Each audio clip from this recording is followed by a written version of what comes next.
Tehran is trapped in its own uncontrollable war. Trump arrived in Beijing this Wednesday, May 13, 2026, with Iran trying to show control in the Strait of Hormuz. But the day's events reveal something else. The Iranian regime tries to seize ships and force Trump to accept its demands. But today the war moved to a different arena. It moved beyond the Gulf and into direct talks between Washington and Beijing.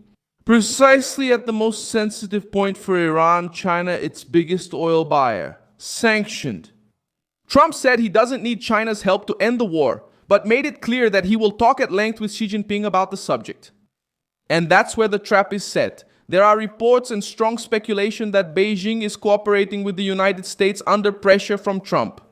And that's exactly what the Revolutionary Guard feared most, because Iran loses oxygen exactly at this point. And Trump gets a new reason to tighten the economic net even more against Tehran. I'll tell you all about this in a moment. But now you'll want to be subscribed to the channel to stay well informed. Real-time information with the best journalistic quality you've ever seen. Milson Alves, the benchmark for credibility. The most important move today wasn't just Trump's visit to China to discuss the unfolding of the war in Iran. It was the movement of a Chinese supertanker called Yuanhuahu, which left the Strait of Hormuz carrying 2 million barrels of Iraqi oil, not from Iran. After being stuck for more than 2 months in the Gulf. According to data cited by Reuters, the ship is now anchored in the Gulf of Oman, near a blockade zone of the United States Navy. This detail changes the outlook for the day. Trump didn't go to China to ask for help. He went to present the bill. China buys a large portion of sanctioned Iranian oil. It needs the Gulf to keep energy flowing, and it doesn't want to see its ships stuck between Tehran, the American blockade, and military risk. So Trump may be paving a new path, not negotiating directly with Iran as if Tehran was strong, but pressuring those who still keep the regime alive. If Beijing reduces purchases, delays payments, demands safe passage, or asks for guarantees for its ships, Iran loses power for God's sake. No explosive announcement is necessary. It's enough for China to start acting cautiously for Iranian funds to move more slowly, become more expensive, and be harder to access. The second new route is on the maritime map. The Wall Street Journal reported today that Iran has expanded its own definition of the Strait of Hormuz, extending its idea of control to a larger area, from the coast of Jask to the island of Greater Thumb. When a regime changes the boundaries of its territory in the middle of a war, it is saying that it needs more space to maintain the pressure. But this gives Trump another piece. This expansion of the control area also affects Gulf neighbors.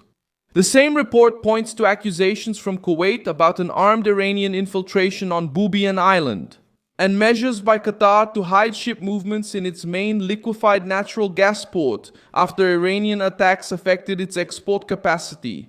Tehran tries to dominate the situation, but this is scaring even those who have to live with it. This traps Iran on another front. If it keeps pressuring its neighbors, it increases its regional isolation. Reuters reported that the US Energy Agency has started working with the assumption that the Strait of Hormuz will effectively remain closed until the end of May.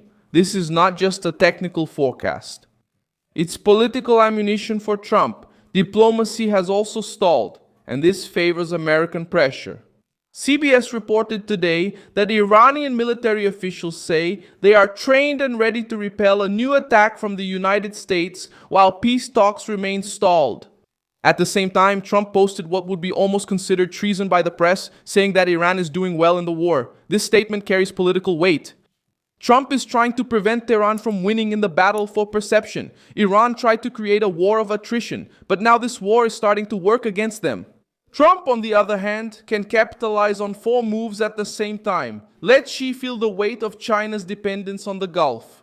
Let the Arab nations complain about Iranian instability. Let the market blame Tehran for the energy disruption, and let the American blockade squeeze the regime's finances. The death toll remains a grim part of this war. The war has already killed thousands since February, including civilians, military personnel, and fighters on different fronts. And it has also spread the impact to Lebanon. The new point is that the continuation of the war is not giving Iran a clean way out. The more Tehran insists on keeping fronts open, the more it needs to justify the internal cost. History shows that regimes trapped in wars of prestige often take a long time to admit their mistake. The Soviet Union entered Afghanistan believing that it would control the territory, protect the Allied government, and manage the conflict with military force. The result was a long, costly, and politically corrosive drain. Britannica records that the war became a quagmire for Moscow. With about 15,000 Soviet deaths, withdrawal agreement in 1988 and exit completed in 1989. The comparison is not because the scenarios are the same, but because the logic is similar. When a power or regime turns a war into a test of authority, getting out becomes harder than getting in. Other nations also show how this trap works. Russia turned the war against Ukraine into a test of strength and ended up dealing with sanctions, military costs, and greater dependence on partners. Venezuela used external political confrontation to try to justify internal control, but the economy paid a brutal price and isolation increased.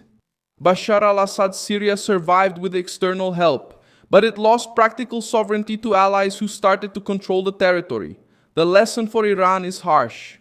When the government needs war to appear strong, it starts to depend on war to stay on its feet, and when it depends on war, it loses the freedom to make peace. This is exactly the point that Trump is trying to exploit today. He doesn't need to pretend that Iran is without weapons or influence. The smartest move is to show that this influence has become a burden. Iran controls part of the passage, but now it carries the blame for the insecurity of the passage. Iran tries to use China as a vital buyer. But now Trump is talking to Xi at a time when Chinese ships are facing risks in the Gulf. Iran tries to broaden its definition of Hormuz, but this scares neighbors, exporters, and insurers. Iran threatens to respond to new attacks, but each threat reinforces the American argument that Tehran is at the center of the instability. Now, what could happen next doesn't have to be an immediate attack. The new path could be quieter and more dangerous for Tehran. Washington putting pressure on companies linked to Iranian oil, negotiating with Beijing to reduce risks for Chinese ships, encourage an international mission for maritime security, and maintain the blockade as a tool of pressure. In this scenario, Trump leaves Iran shouting outwardly but bleeding internally. I'm Milson Alves, an international affairs specialist, and my purpose is to keep you truthfully informed every day. The news links are in the video description. Like this video, subscribe, and check the comments at the end to engage more with the Milson Alves community.